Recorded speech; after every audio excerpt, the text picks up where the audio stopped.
I'm Lizabeth. And I'm Lori. And we are best friends and bosom buddies. My name is Lizabeth Minuto, and I was diagnosed with breast cancer back in September of 2017. I laid down to take a nap. It was a hot day, and I felt this pinch right here, and I reached into my shirt and my bra and pulled out this little spider. And he was not a poisonous spider, he was not a dangerous spider, but it bit me. And a couple weeks later, after that happened, I was sitting on my couch and it was still really sore to the touch right in that area. And I was just kind of doing this, and then I told my husband, I said, I feel a lump down here. And he said, well, go get it checked out. And I thought, okay. And I remember the doctor said, you're lucky that spider bit you where it did, because I believe this is breast cancer. When I was diagnosed, I made all my friends go get their mammies grammed, is what I call it, but go get a mammogram. And so they found Lori's breast cancer. And so we kind of joke and say that the spider bit me, but then it also bit Lori because we discovered her breast cancer.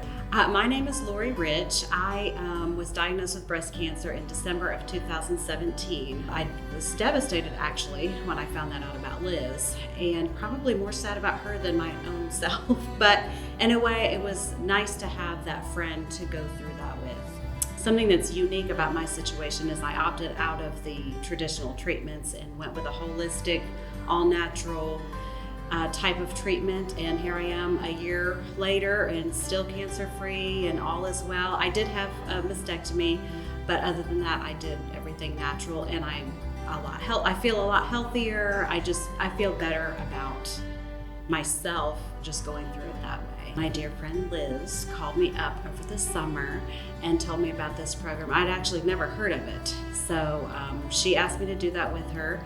And I thought, that would be good for both of us to go through that together, hold each other accountable. I heard about this program and I said, Lori, we can go and we're gonna work out together, and it's free, and it's like 12 weeks, and let's go. After my cancer diagnosis and journey, I just had lost a lot of strength. I lost a lot of endurance, and I really didn't have much core strength before LiveSTRONG.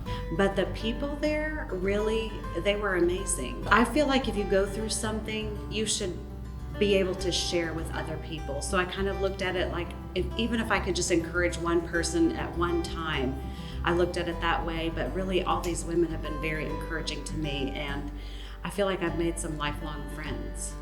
We have a really tight-knit group of people that came together. We have different kinds of cancers. We're all different ages and from different walks of life.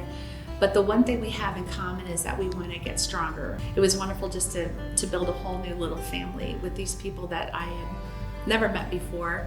And now we're forever joined. Cancer and just being sick is kind of, you look at it as just kind of a depressing, I don't know, it's just a yucky feeling, really. But being able to be around these people who have all experienced it in different ways, and even some were going through treatments at the time, and just seeing the joy and the way we could encourage each other, it just was a neat perspective to see it in that way. We laughed a lot in this group, and they say laughter is the best medicine, and I believe that. And I really like that the focus is on health. We even talked about diet and eating better and exercise, because I think sometimes you go through things like this and you neglect that part, and that is very important to treatment. And I can just say, I can remember this time last year, I couldn't do anything. Physically, I was very, very weak, and going through just getting better health-wise, and then going through this, and Liz was right, they do push you. It's not like they babied you, but they did it in a good way, and I think that helped build that confidence physically.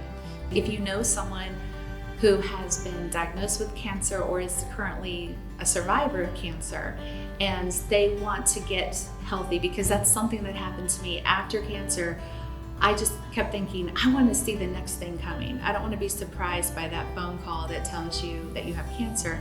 I want to get as strong as I can. It was very encompassing of so many wonderful things. I would encourage anyone to do that. And here's my friend that gave me cancer, and I'm still friends with her. I did not give her cancer. I love you, Lori. Thanks for doing this with me.